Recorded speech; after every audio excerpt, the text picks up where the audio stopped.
their last. Make them run from you. 1 minute left, my friend. You alone will bring victory! I'll let you cut it. That was you! All you! This round is yours! You're... Good morning, good afternoon, and good day, everybody. David here. It's been a while, hasn't it? First upload in a little while. But today we're going to be looking at the Solar 3.0 sort of expectations that we have, things that we want to see come back. As of recording this video, it's not been confirmed as whether Arc or Solar 3.0 is next in line. Next season's only a couple of weeks away, so it might even be in this week's TWAB that we actually find out. But regardless, you guys know on this channel I absolutely love the Gunslinger, my favourite way to play the game. So really looking forward to Solar 3.0 in general, so we're going to be just going over that, talking about things that we want to see, things we don't want to see. Now, as a slight side note, but it will come back around to sort of the overarching theme of this video. The reason I've not really been playing much this season is because Void 3.0, in my opinion, was more annoying than fun. A bit similar to Stasis in a way. The constant like invis and overshields and stuff, the child of the old gods and all that stuff, in PvP specifically, very annoying to deal with and still annoying to deal with. And I don't like to dwell on this stuff too much. I like to keep my channel and my topics and stuff more on the positive side. But where this relates to this video and to sort of the things I want in Solar 3.0 and Arc 3.0, that I don't want things to be too powerful, a overabundance of them, so the way Invis now can be more or less constant if you spec into it right, have it up for like the entire duration of a match. I think that's too much. I don't want to see that for the other two classes, so hopefully Bungie just reins them back a little bit more. But obviously we still want some awesome, like fun, powerful things. Well, that's what makes Destiny Destiny, right? That's why we love it. Hopefully that makes sense. And yeah, without further ado, let's get into the specific. So I'll probably have some cool footage running in the background whilst we talk about this stuff. Let's jump in with the Gunslinger first, because as I said, my favourite class to play in the game. But first things first, number one thing that I want to come back is the old throwing knife. The one where it doesn't explode, but it's not a one-hit kill either. One that does like a big chunk of damage. You instantly get refunded for that when you get a headshot kill.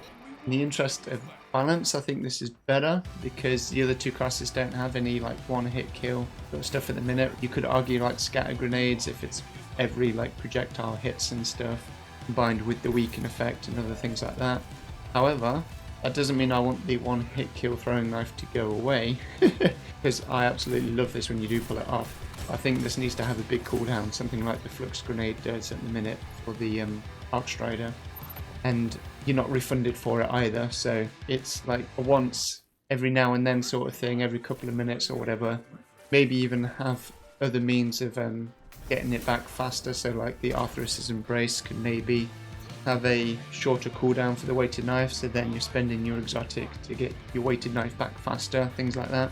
That'd be cool. And again, this is more in the interest of balance, but still getting that huge reward for getting like a one-hit kill knife, which are fun to do. I would like the explosive knife to also stay. I know this means they will have 3 melee options for the Gunslinger, but I think the explosive knife is quite unique and it's in a really good place at the minute. It does like the right amount of damage, I feel. I don't think the fan of knives should come back. I don't think it's unique enough, and I don't think it will ever be good enough to to warrant staying over the other 3. So number 2, I want Knock 'em Down and Practice Makes Perfect, and the 6-shooter things to stay. I absolutely love all 3 of these. These are in a perfect place at the minute. They don't need any changing whatsoever. Knock 'em Down, awesome. One of my favourite buffs in the game. The precision kills increase your weapon stability and handling. The fact that the weapon stability and handling is quite a big buff, but it's also you're rewarded because you have to get the precision kill, so it's not just like hits or whatever. That's like a big reward for actually accomplishing something. It's not free of charge. Practice Makes Perfect This does require just hits rather than kills, reducing the cooldown of your golden gun. But because of the cooldown golden gun has at the minute, I think it's in a good place. I don't want it shortened, but I also don't think it's as strong as other supers are. But this is sort of a way of counteracting that. So you're rewarded for hitting precision hits to get your cooldown sort of faster in a way, but without changing the super and making it stronger or anything like that. Again, I think this is in a perfect place in a minute, so this should just come back exactly as it is. The number 3 will be around the Titan, and that is the old sunspot damage coming back. I know a lot of people sort of feel this way. The old sunspot damage wasn't an issue at all. It was still quite a niche class back then. People didn't really play it as much as they maybe should have, because I thought it was very powerful, but again very rewarding. You got ability kills, those kills made a sunspot, and then you had 5 seconds to then get a kill which could create another sunspot, and then you could snowball that. The sunspot damage, if people went inside it, was quite a lot, and then you could get some good trades and stuff and some good clutch moments on killing the super and stuff. And then you also got a weapon damage bonus, which depending on the weapon archetype and stuff could change your time to kill, or it could just make other weapons more forgiving. All that stuff is great. Most of that stuff stays the same. The sunspot damage itself that it has changed, and it was only changed because of the Loreley helmet. Now this is a helmet that's obviously caused a lot of controversy in a minute. I'm not going to deny for a second that it is fun as heck. Being able to create a sunspot on demand is ridiculously powerful, but it's also completely free of charge really. Pop in a barricade, you've got cover, you've now got a damage buff that you can leave your sunspot at any time and go on a tear with your weapons. But this is very much a case of what happened to Ace of Spades when One-Eyed Mask was an issue. They nerfed the ace damage because One-Eyed Mask was an issue. And that makes zero sense to me. I think they need to take the Loreley helmet back to the drawing board a bit, change it a little more, return sunspots to their former damage, because they were not an issue at all and were more fun and were more rewarding at a bigger cost. Maybe the Loreley helmet could make it so rather than dropping a sunspot straight away, it makes it so you get a buff that when you get a weapon kill can create a sunspot, so you don't get any weapon damage or anything for that first kill. Then once you get that kill, it will create a sunspot, so it doesn't have to be an ability kill. I think something like that would be far better, much more balanced and healthier for the game. Number 4 will be the Roaring Flames buff. So this is on middle tree at the minute, and I would like this to come back as a fragment or something. It could make very cool build potential and make for some cool plays once everything sort of lines up. So for those that don't know, Roaring Flames deals with your solar abilities, increases those abilities damage, stacks up to 3 times. With the middle tree mini throwing hammer, which is your melee ability at the minute, you get kills with that or with your grenades. You can then eventually get up to a one-shot throwing hammer melee, which is awesome, a lot of fun. But again, it's a lot of things have to fall into place. It can take 3 or 4 kills before you have that potential to get that one-shot kill, and you only have it for 3 or 4 seconds. So things like that are awesome.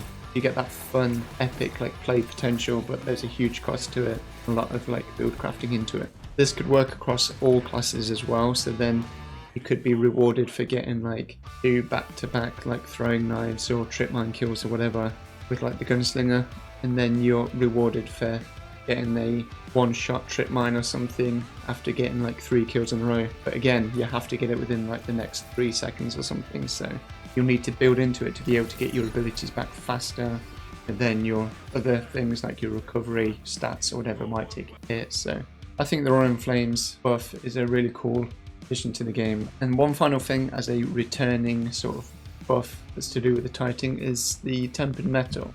Solar ability kills also grant you and your allies bonus movement and reload speed. This could be incorporated into Roaring Flames, so it gives you, not only makes it so your abilities can then do more damage and you can chain that, but each ability kill also gives you a stacking tempered metal effect, so then you're getting more and more movement speed and more reload speed as the buff goes on. And finally, the Warlock. So number 5 Guiding Flame, which is the empowered melee that Middle Tree currently has. I absolutely love this, and this is great for PvE as well. The Guiding Flame, when you strike an enemy, not only does it inflict burn, but it empowers you and your nearby allies. And then you do more damage for, I believe it's 5 seconds. But this does take your melee charge to be able to do, and it doesn't have to be a kill. But because it's not a ranged melee or anything like that, I relate this to sort of knock him down and frontal assault that the Titan has. Make for just a very cool moment for those 4 or 5 seconds that it's active. Then after that, you've got to wait for your melee to come back. So again, both balanced but also rewarding. So I'd love to see this back. And then there's something sort of new. I would love to see healing grenades come to all classes. So Bungie have said that for Solar, they're focusing on burn and healing being the main two things that Solar do in their mind, sort of their main goals for Solar. I would love to be able to make a hunter that's more of a support role, not just a completely selfish person that that hunters normally are. But yeah, you've got Warlocks that can currently do Well of Radiance and stuff and do healing, putting rifts out for their teammates and stuff, giving both health and weapon damage to everyone. You've got Titans with their barricades and being able to build forts and stuff, and with the bubble as well being able to support, whereas the hunter, really you only have the invis and the tether, which are both tied to void. So I'd love some of the other hunter classes to be able to have just one thing that makes it so they can support. Being able to convert your grenade into a healing grenade might be quite cool. Again, you can combine this with Titan as well, so then you can have a Titan that's giving all of his teammates sunspots with the Phoenix Cradle, and then also being able to heal them with his grenades. I think it will just be cool build potential, and I don't think it will be an issue in PvP for the Titan and the Hunter specifically, because they won't have the Benevolent Dawn perk that the Warlock has. So Benevolent Dawn means that if you heal or empower your allies, it regenerates your abilities back faster. But the Warlock specialised at this, being able to heal their teammates and stuff and be able to cycle through their abilities faster by doing it. Whereas the Titan and the Warlock can do it, but then their grenade recharges as standard, so it will take a while before they can do it again. Then there's one last extra thing, just because countdown videos always require an honourable mention. I would love to see a trip mine buff for the base trip mine. At the minute, I think the trip mines are only viable if you use the young Ahamkara Spine. They bump the damage up a little bit, but they also increase the blast radiance and the health of the trip mine, and so it just stays there longer. All those are awesome, and I don't want that to change. But the base trip mine itself is just so pathetic at the minute. You can place it perfectly. People either slide or jump over it. It's very easy to just avoid it, or they literally just walk through it. And because it's on a primer, it only detonates when the red beam's there that people pass through. So if they walk through it whilst it's blinking and they catch it between the moments that the red laser's there, they can literally just walk past it and it doesn't detonate at all, and they're absolutely fine. And they take no damage from it at all. I think it was initially nerfed because of how good it was in D1, and now D2 is in a completely different place and it's never been buffed or readdressed since then. I would love to see a base trip mine buff. Yeah, the buff I would like to see is not necessarily a damage increase, but just the consistency of them, to make it so it actually detonates when people walk past it, and just a little bit of a more forgiving radius on it, so they can take some chip damage from it. Because at the minute it's basically all or nothing. They either stand there and just eat it, or they avoid it, which most above average players will do. And then you've just wasted your grenade because they've taken 0 damage from it. But yeah, that will do it for the video, guys. Pretty basic one. These again are just things that I would love to see for each class. Some things that's still in the game at the minute, some things I want to return from either D1 or start of D2, the bigger damage throwing knife. But let me know what you guys think.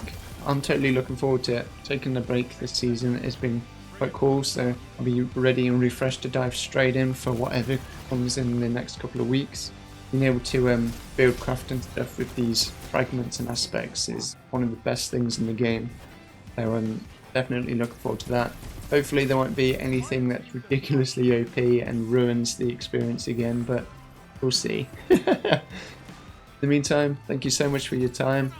Thank you for supporting me and for all the likes, comments, everything you guys do is very much appreciated. Words can't really express how grateful I am and other creators are for your support. So thank you so much. Enjoy the rest of your season. Iron Banner's up at the minute, so enjoy that. And I shall catch you all very soon indeed. Bye, mate. Zone advantage is yours. Zone B captured.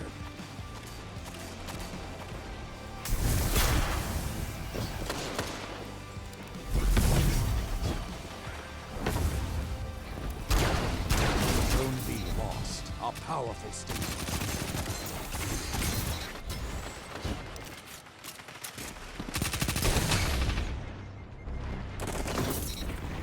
5 minutes remaining.